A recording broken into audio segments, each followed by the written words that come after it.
Hello, everyone, and welcome. Today we are illuminating the core of the feminine force.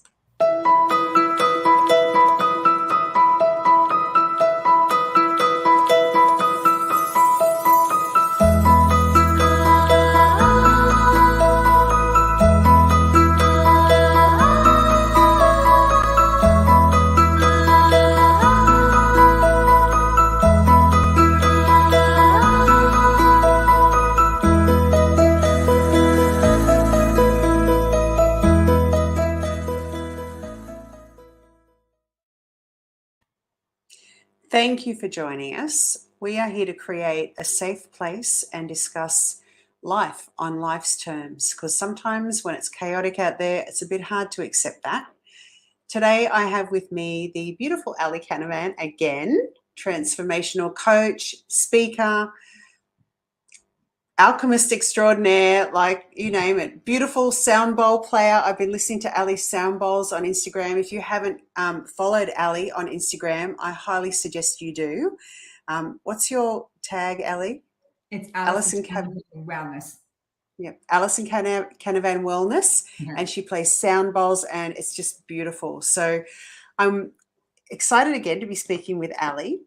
And today we're going to talk on forgiveness. This is Ali's suggestion, and I think it's a great topic to talk about because sometimes the emotions that we feel make it really hard for us to get on with our lives. And it's like we have this thing holding us back, this resentment, this anger, these feelings towards other people especially. And it's almost like they've got bits of our power. And until we can actually work through that and take our power back, it's very hard to move forward feeling happy and joyful because that keeps coming up in our lives and keeps being activated. So today we're going to talk about forgiveness. So Ali, would you like to start us off? Yeah, it's interesting because it's something that comes up in my practice over and over again. And it came up this morning with a client and it came up last night with a client in a very big way. You know, it was interesting because everything that was going on in their life was pointing towards an inability to let go. Right. And also to just do the work around forgiveness. And the work around forgiveness takes time. It's kind of like I always say, it's like peeling layers off an onion. If you're a human being in a human body, you have forgiveness work to do. I mean, it's just part and parcel of being a human being, right? But I remember years ago, one of my great teachers, Sagyam Rinpoche, I was in my 20s when he said this, and this is a very well-known saying in the Buddhist traditions. You know, it's like drinking poison and expecting the other person to die. That's what we do when we hold on and harbor resentment and ill will towards other people, right? Because very often the other person's gone off, they're gone on with their life, but we're continuing to play out the story every single day, right? It links back into the power of story again, right? We're carrying a story around how they should have behaved or what I could have done different. And therefore, when we're in that story, we cannot move forward and become the best version of ourselves. And also, like you said about energy, what happens is we attach energetic cords to people, and they're actually feeding off our energy. Like when we're harboring ill will and resentment and all of those feelings towards somebody, we're leaking energy. So if we think that everything in this world is energy, absolutely everything is energy. I always say to people, how do you use yours? How do you manage yours? And how do you spend yours, right? Do you spend time ruminating, worrying, thinking about like your ex that's moved on and the family that he has and the kids that he has and the amazing life he has that you see in social media, right? These are the kind of things I hear, or a friend you don't talk to anymore who seems to have just moved on and your friendship means nothing because they seem to be so blissfully happy. Or, you know, there's someone in your family that activates you every single time you think of them. And when they walk into the room, it's just like a huge, big activation happens, right? And this means the work has to be done within you. Like, that's what I keep saying to people. There's no way around this. It's like it all comes back to us because we're creating our reality. We are creating our reality. No one else, not your mom, not your dad, not your partner, not your kids. You're the one creating your reality. So forgiveness is a very, very, very powerful path to walk. Forgiveness for self, first of all, right? Forgiving yourself for where you've messed up. for where you screw things up, for where you've hurt people, where you've harmed people, and then forgiving others and forgiving yourself. It's like opens the door to immense freedom, expansion, and growth. It really does. It's so liberating. And it also completely shifts your perception of the world. It changes how you see everything. It changes how you see yourself. It changes how you see others. And eventually when we let our guard down, because a lot of the time when we're not, in a place where we want to forgive, or we're not open to it yet, and we can't really see the gift of forgiveness yet, what we're missing is the opportunity to understand that we're all human beings on this journey, walking called life. Every single one of us. Nobody has got this figured out. Nobody, right? The best gurus in the world, the most amazing teachers, we can teach from stuff, but nobody has it all figured out. Everybody's learning as they go. And to just give yourself a little bit of grace as you move through, and maybe investigate the emotions, like when you feel jealous and overwhelmed, and when you're looking at someone through the eyes of envy and you're just feeling this bitterness inside you, like be with that, investigate that, because that's usually showing you where you are looking to expand and grow, right? Because you wouldn't be feeling those emotions. You wouldn't be feeling them if there wasn't something in you that wanted more for yourself, right? That's the only reason we feel that way, because people who are living their true purpose and they're living in a very expansive way and they're loving their life, they don't turn around and look at someone and wish they had what they had or feel guilty, because they're happy, they're fulfilled, they're content in their own life. So I think all emotions, I don't really like saying emotions are good or bad. That's something I started to move away from many years ago. When I was younger, I was indoctrinated into the mental health, not the mental health. I don't know what we call it that. Mental illness. Definitely mental illness model. Mental disease model we have in the world, which is, if you feel sad or if you're grieving or if you feel anger, that there's something wrong with you. And if you can't get rid of those emotions, well, then we have to medicate them away, right? And I think it's fascinating that we have this story that we have to be good people only experiencing good emotions, and that if we're experiencing anything other than that, there's something wrong with us. I think that's fascinating, that that's a story that we have running, that's all it is. It is a story, and it is a story that is perpetuating a mental health epidemic unlike anything I've ever seen before, because people don't really understand that maybe there's a reason I'm anxious. Maybe there's a reason I'm overwhelmed. Maybe there's a reason I'm angry. And then using that energetic life force to propel you forward onto your life path. Like anger can be an incredible emotion to propel you forward. An incredible emotion, because it's an energy. It's a real movement energy, right? When we feel angry about something, stuff is moving, and sometimes we need to get angry at ourselves for not doing shit, right? So it's like we get angry at ourselves and we say, I'm done with this already. And then we get up and we do something about it, right? So I don't like this relationship with emotions to be good or bad. I just think when we start labeling things good or bad, we just get into this whole other world where, well, I just want the good and I don't want the bad. But like what we are calling bad is also a very important part of the human journey, right? Grief, sadness, it's all really important. And so with teenagers, we start indoctrinating them with the story that they have to be X, Y, and Z, and then they suffer anxiety and they suffer, suffering and pain and sadness and loneliness. And then we tell them if they're suffering that there's something wrong with them and we have to take them somewhere to help them get rid of that, right?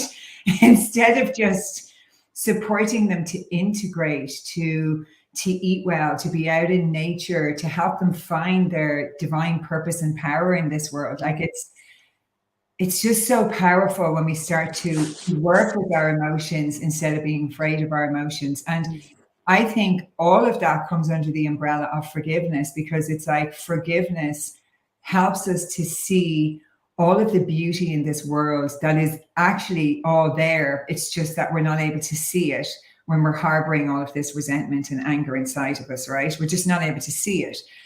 So giving yourself the grace to work on forgiveness, and know that forgiveness takes time. Like I do loving kindness meditations with my clients.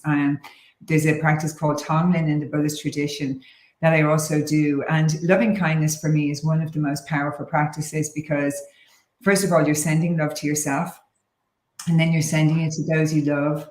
And then you bring someone in whom you've had difficulty with or a situation you'd love to resolve. And you repeat the same phrases, may be well, may be happy, may you live with ease. And I have 2 loving kindness on my YouTube, one specifically for forgiveness, and then just a regular loving kindness. And we go back to what we were speaking about last week, your word is your wand, right? Repeating these beautiful phrases to ourselves, like self-soothing ourselves first, right? There's something very powerful about sending out loving kindness to other people. There's something very healing about that.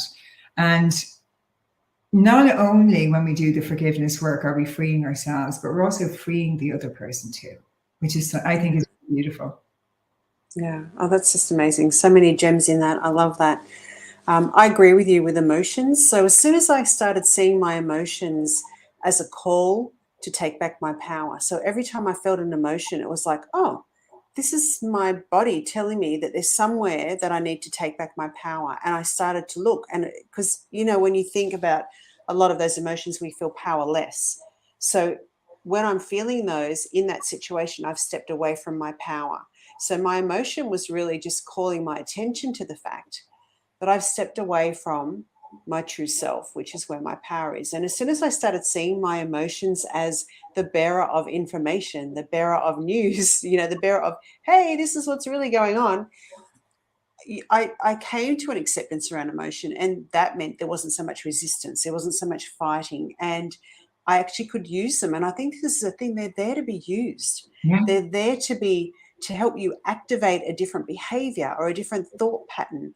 And resentment is a great one. So I realized probably about 10 years ago, I was feeling quite a lot of resentment at one time. And I remember I decided to look at the resentment as a red flag. And I was actually feeling a lot of resentment towards my partner at the time. And all of this resentment had built up. And I thought, wow, okay. So I learned the way to talk about resentment. And I remember saying to him, I feel a lot of resentment towards you at the moment, and I don't want to feel that resentment because I love you, and I don't want this to get in the way of the relationship, because resentment it gets in the way of our capacity to connect and love. And when we talked about it, I actually discovered it was about my dad, because I hadn't forgiven my dad.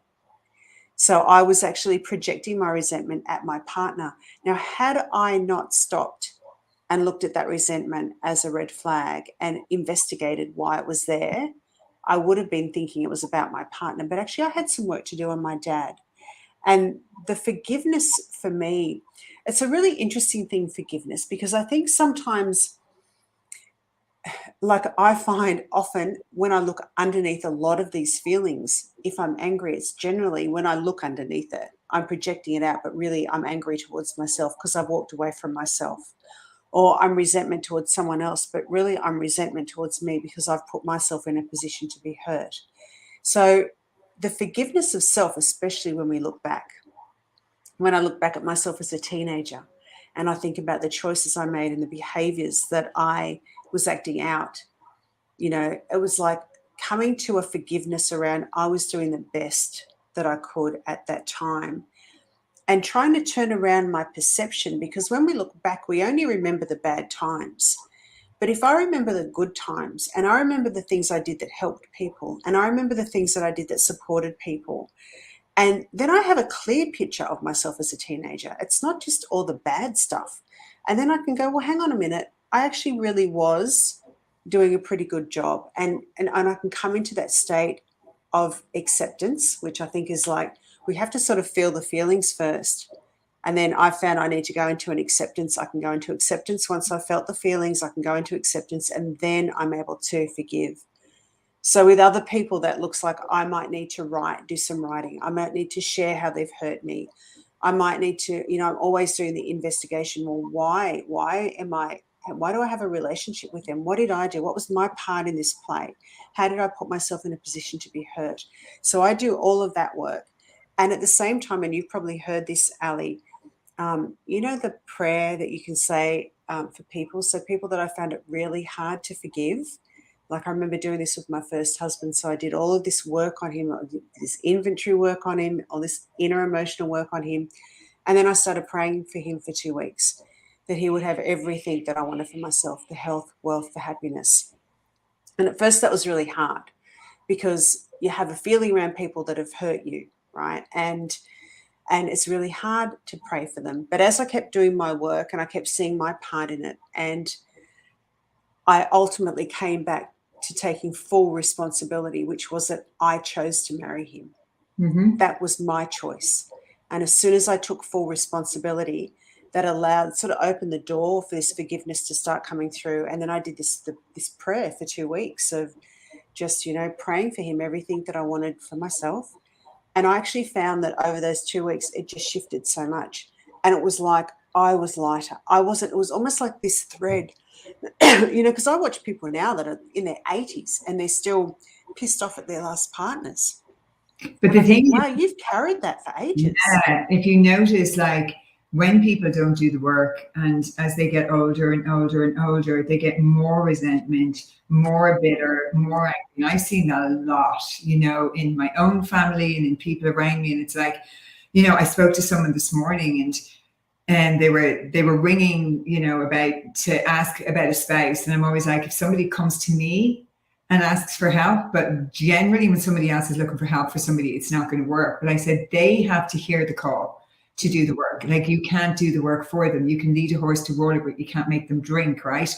And that's what's so powerful about what you're talking about doing the work as we go. Now, why is that so powerful? First of all, I wish we empowered our children around emotional health. And there are loads of books. There's wonderful books. Like, I was cleaning out James's room the other day, and since he was a baby, it's like, what are my feelings? Am I happy? Am I sad? Like, so I think because of my own childhood and because of everything I had been through, I was incredibly aware, as a mom, of wanting to break patterns and wanting to encourage him to be in touch with his emotions and to not be afraid to share and to tell me how he's feeling. Because I just remember as a kid, it was shh. So you never felt like you could authentically kind of express yourself. Or if you did say something, it was like, oh, don't be so ridiculous. You don't feel that way. Or don't be so ridiculous. Or lots of people, so it's kind of like our feelings aren't acknowledged, right? And they're not heard, and we're not listened to. So, and I'm not like saying we have to pander to every single emotion. Like, there's extremities with all of this. But one thing I know for sure is that it's so much easier to deal with things as they're happening. Right? Yes. They're happening, even though it's shitty, and that we might want to run away and just sit on the freaking couch and watch Netflix and gorge ice cream. Sure, do that for 2 or 3 days, right? Absolutely. I do it. I think everybody should do it. And then get up and start your process. Take your refuge, take your little pity party for 2 to 3 days, allow yourself to go through the process, but then you got to get up and you got to do something about it. Don't get back up and just go back into your life. Because you won't have processed anything. And let me tell you, where do you think those emotions go?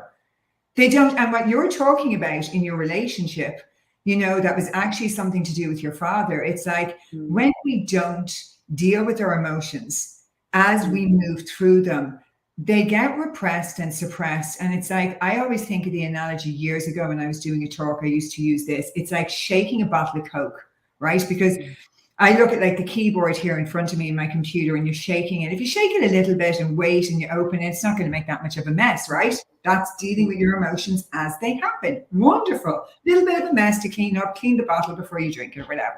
Not a big fan of Coke, by the way, so please don't drink it. It's awful stuff. But a fizzy drink of any kind. But there's something particular gooey and nasty about that stuff, right? But if you're shaking it for years, what do you think eventually happens when you keep shaking it? What do you think happens? It explodes, right? So eventually you are going to explode.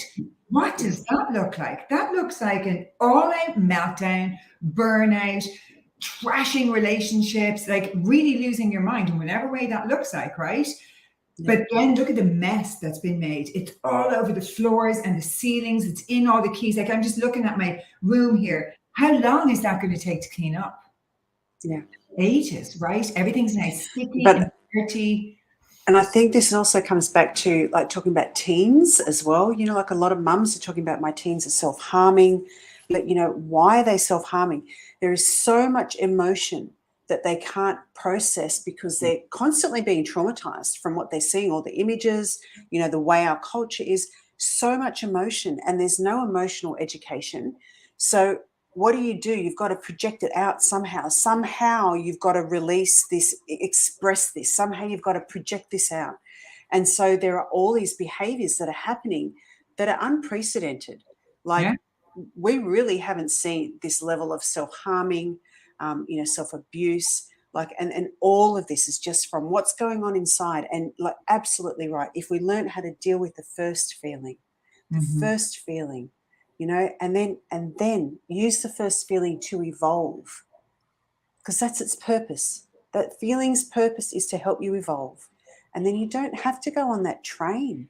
You can get off the repetitive cycle. You're getting off that trajectory altogether. It's just beautiful advice, beautiful advice. And the other thing, older into an adult as well, it doesn't mean that when you start doing the work, you've got it all figured out. It's kind of things happen and you're like, I can't believe I'm here again. I can't believe I have to go through this. And I always remind myself, sit with it now, sit with it, work through it, learn the lesson. There's always a gift in everything. I think if we can read, one of the greatest things that helped me personally in my journey was reframing things, going, okay, so if I'm creating everything, because we're the creators, and I created this interaction with somebody or this situation that I ended up in, okay, I'd rather not be in it, right? I'd rather not be experiencing it, but I created it for a reason. So what's the gift in this for me? What's the learning in this for me? And when we reframe it like that, it takes on a whole different life. It takes on a whole different meaning. And sure, sometimes we're not able to see the gift in the moment. Sometimes it takes weeks or months, or upon reflection, we might look back 6 or 9 months later and go, that was absolutely transformational. That moment in time that I thought was one of the worst days ever actually was a transformational moment into the journey I'm on today. And I think we just don't know where a certain situation or experience is going to lead us. So that's why I might be careful of naming things good and bad, and because we get trapped in this kind of cycle. It's just all life. And sometimes life is messy, right? Yeah. Sometimes life isn't, we're not, people think, oh, I'm going to do a personal development course. I'm going to work with a coach, and this is what's going to happen. I'm here, and then this is what's going to happen. Woohoo! I'm excited. Yeah. And then they don't understand when it's and this is the actual journey to growth, right? Now, you're never going back to where you were. So it's kind of so say we're going here, and it's I'll come a little bit closer in this camera, you're going up and down. You're still going up, right? Yeah. But it's kind of like that 2 steps forward, 1 step back kind of analogy, right? It doesn't go it's like that, and a bit like the spiral, isn't it? It's more of a spiral than it's so true. And that, I was just thinking about that because I thought sometimes, and you're right, we revisit times in our lives where it's hard to have the feelings that we're feeling. And sometimes it's very hard to forgive the unforgivable. When there is something that has been an injustice that's been done to us. And sometimes that can be as little as being fined unreasonably for parking somewhere. There are so many things. It can be from little to massive, and we have feelings where we can get resentful and angry. And one of the things that I found really helpful about in those situations that are injustices, as well as dealing with my reaction and really having a look at why it's activated in me and why I'm in that situation. If I can do my work, and then if I can also remember that sometimes I don't have to get angry about somebody else's dysfunction. So if somebody else comes to me and their behavior is really unreasonable, and I might be aggressive or angry back, or I might be hurt, sometimes just reminding myself, actually, that's their dysfunction. I don't need to take that on, because we pick up things from other people that aren't ours to take on. And then we have to deal with that, right? So sometimes if we can just remind ourselves, you know what? I don't have to get angry about this. That's their dysfunction. This has actually got nothing to do with me. I'm just going to go on my life and be happy. Well, it's interesting you say forgiving the unforgivable. There are things in life that just seem unforgivable. There's a lot of abuse. There's things that happen. There's horrific things that happen to people. And at that level, I would say, to people, there are things that seem unforgivable, right? There just does. Yeah. But just remembering the power of forgiveness. Arnold Schwarzenegger's daughter, wrote a beautiful book called The Gift of Forgiveness. And I would encourage anyone struggling with something really bad that's happened to them to go and read that book, because she has done a collaboration of real life stories. And one of the first stories in the book, and I read it a couple of years ago when it came out, but there was a man that was in a car accident. His wife was pregnant in the car, and there was either 2 or 3 children in the back. I can't remember. But I know that he was in a car accident and just him and one of his children survived. So in that moment, he lost his entire family but one child and his wife with, I think she was 8 months pregnant or something. Yeah. And the story goes on that his mother, really carried it, really wouldn't let go. She just would not let go. And through this story, through the power of forgiveness, he was able to forgive the guy that had killed his family and his wife. And you really get to see the magic of forgiveness with how he was able to move on with his life and be a father for the son he still had there, right? Yeah. And show him that, you're still here and we're still going to build a life together. And how his mom was just full of toxicity and it was so angry at him, right? Because she couldn't understand how he could just move forward. He wasn't moving forward. He had chosen the path of forgiveness. They're not one thing, right? Yes. And, I think people need to be very mindful of their judgments, because you see a lot of people go, I was listening to this incredible girl yesterday on an Irish podcast called Talking Bollocks, and typical name for an Irish podcast, but amazing Irish guy. And they had this girl on who was nothing short of extraordinary. And actually, I'll get you her name now, because it was just the most incredible thing I've ever seen. And she was talking about, if I could bottle her and bring her with me all day long, that's what I would love to have done. I couldn't believe how amazing she was. Her name is Lindsay Bennett. So anybody, I would encourage you to go and look for her. I actually want to go and look up her story. She was diagnosed with cervical cancer, and her story is phenomenal. She was in the hospital and she was handed a piece of paper, to start treatment. She was given 6 months to live. And they basically, when she was reading the fine print, it said 1 round of this treatment could kill you. And she was like, so you're telling me I have 6 months to live, but 1 round of this treatment or whatever, it was in the fine print. So she went, no. Her story is one of the most inspirational and profound stories. And the reason I'm telling you this story and tying it in here is because she said that she went down to Mexico for treatment. And it was kind of a revolutionary kind of treatment. And she got on that plane and she was told she had 6 months to live. She had surpassed that 6 months. She had kids at home, and she got on that plane for a month to do this treatment in Mexico, not knowing if she would ever see her kids again, because literally she was told us that the time was ticking. Now, anybody who's a mother will know that that is absolutely the most difficult story and the most difficult decision that you could ever, the most difficult moment of anyone's life, right? Especially when literally you've been told you have terminal illness. But she was talking about the messages that she was getting from people saying, oh, look at you living it up in Mexico and living your best life and leaving your kids at home. And the reason I'm saying this is because we have to be so careful as human beings to stop judging each other. We really, really, really do. We have to be so careful, like this story, of the guy who forgave his wife, and people say, well, he seems to be okay a few years later. God, you wouldn't know that his wife died, right? And we have to be so careful when we get into these conversations. Like, how about turning this around to, isn't it amazing, the power of forgiveness? I wonder how we can hold space for him and help support him, because I can guarantee you behind that, veneer of moving forward and positivity, there is a frightened person who is just trying to do the best in their life, right? Yeah. And absolutely. So when we talk about forgiveness also requires a community to support each other, right? Because a lot of the time when we get feedback from others, it's because of their unwillingness to let go. They're holding on to their own resentment. And actually, people who have a willingness to let go are a threat. They're a threat in that moment. They're a threat to their sense of safety. They're a threat to their sense of, their ability to be able to move forward, because they're like, I'm not able to do that. So what I have to do is just label what they're doing as bad, right?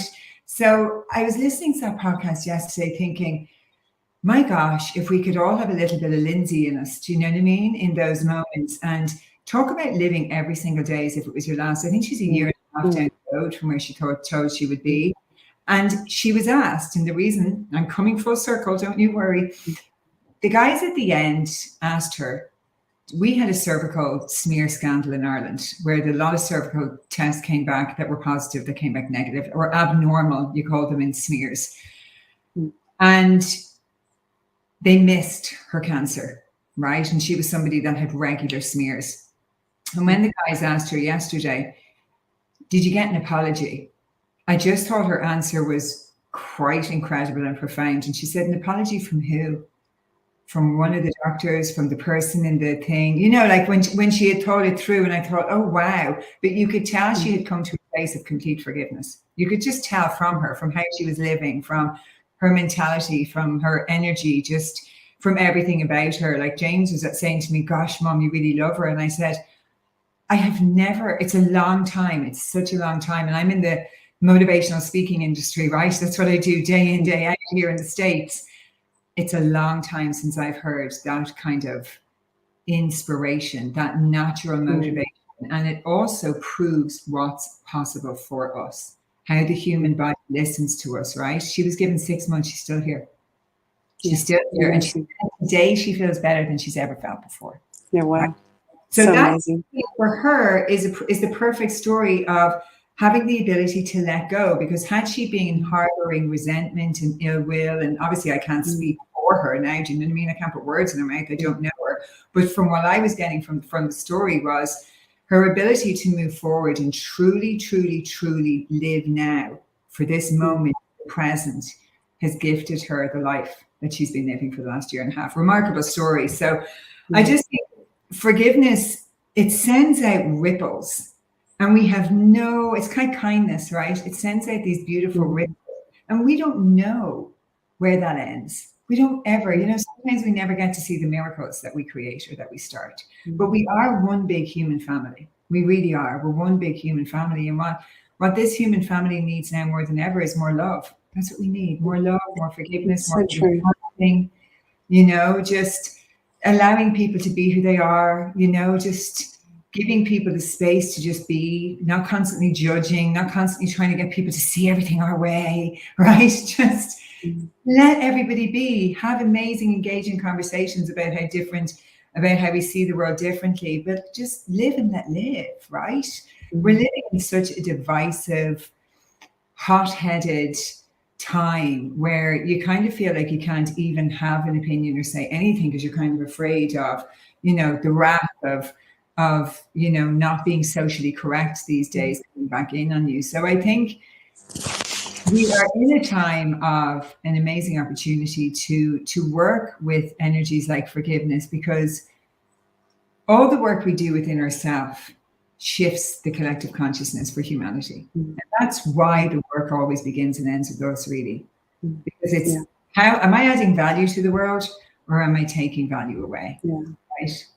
And I love that the work we do in ourselves, because it brings me back to how I feel about when I take responsibility for what happens to me and the way I feel, because we often don't discern between my feelings and the event. I think you mentioned this earlier. It's like my feelings around the event is not the event, and yet sometimes we treat it all as the one thing. But when I can discern, I have a feeling around the event, and if I deal with that feeling, I can feel a lot better about this.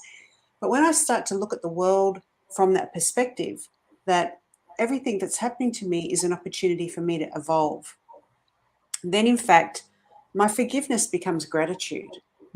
So it actually goes beyond forgiveness, because as I move beyond in this world where I'm taking full responsibility for the things that are happening to me as part of my own evolution, forgiveness becomes, thank you so much.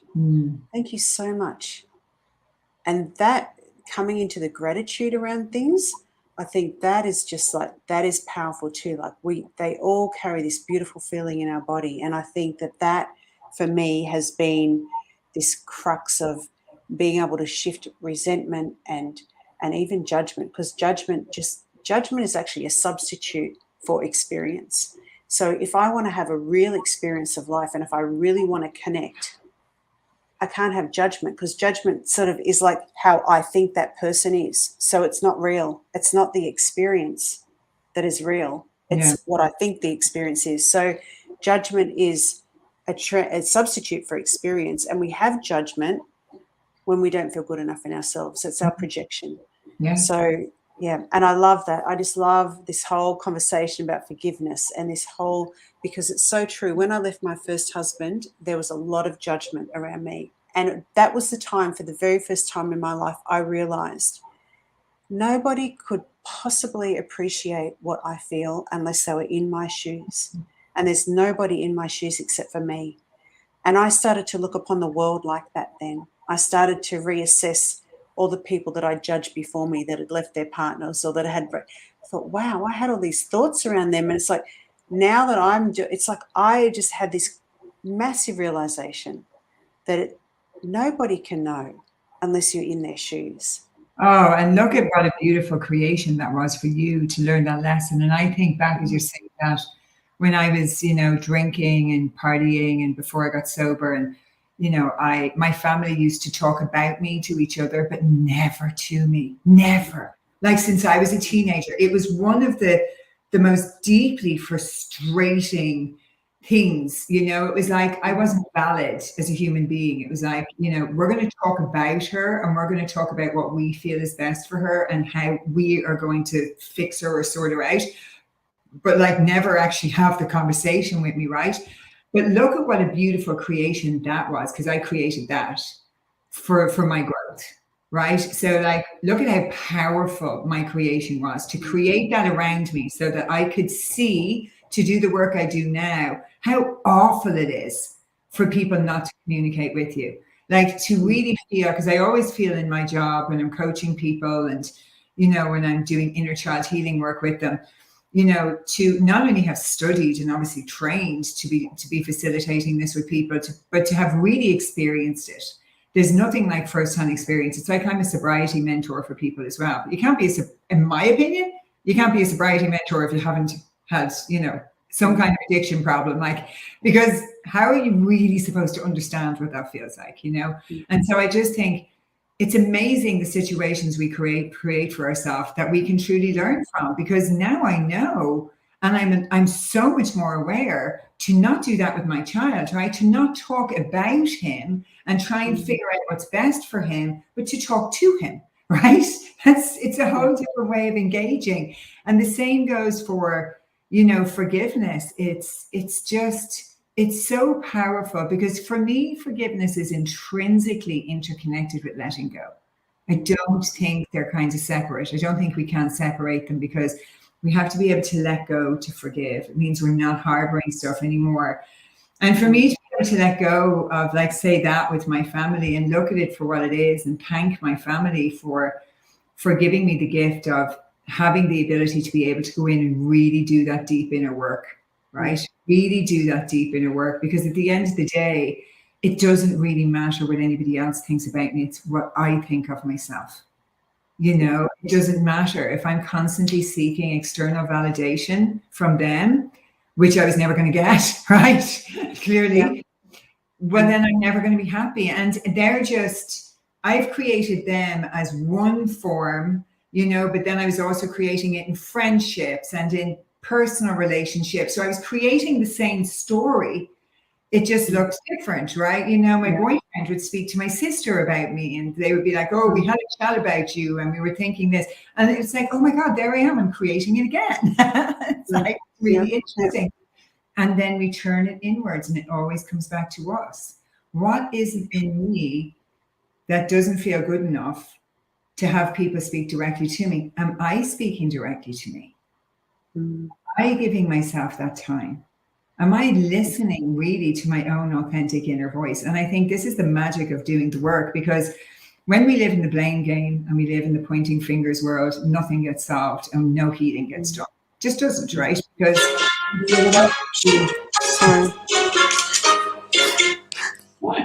Sorry, I'm so good at that. I forgot this morning. Whoops. There will always be, listen, to wrap this up, there will always be work to do but the greatest gift you can give yourself is the gift of freedom to move forward with your life, right? Because when you do the forgiveness work and when you do the healing work, you don't just do it for yourself, you do it for 7 generations before and 7 generations behind you. That's the power of showing up and doing the healing work for yourself in this life. It's about breaking patterns. It's about not carrying stuff. Our pain and our trauma gets carried in our DNA until someone decides to do the work, right? We keep bringing it from generation to generation to generation to generation until somebody says enough already. And for me in this life, I feel I'm not going to pass those same cycles on to my child. I'm certainly under no illusion that I'm going to be doing it all perfectly, right? I'll probably have other cycles to break, but at least to be aware of breaking those patterns rather than continuing them. And I think that's the process of evolution and growth as human beings, right? To know there's a different way. Yeah, absolutely. And I think it's so beautiful to be able to have these conversations because they really are the substance of life. And I think for me, I feel so much more substance in my life because I've done this work. I've done, I'm looking for what it is in me, and just that brings in substance. And we sometimes feel like there's such a lack of substance now, right? So, I just think these conversations are so beautiful. So I hope that we have activated in you a longing to see where you may be able to forgive a little bit more in your life and really come to terms with maybe some things that you haven't come to terms with yet. Please reach out to either Ali or I. Once again, Ali on social media is Alison Canavan Wellness on Instagram, and I am Lisa Jayne on Instagram. Please follow us. We share a lot of stuff, including some beautiful sound healings from Ali. And join us for our next chat. Thank you for being here and watching. Thank you. Thanks. Bye. Thanks, Ali.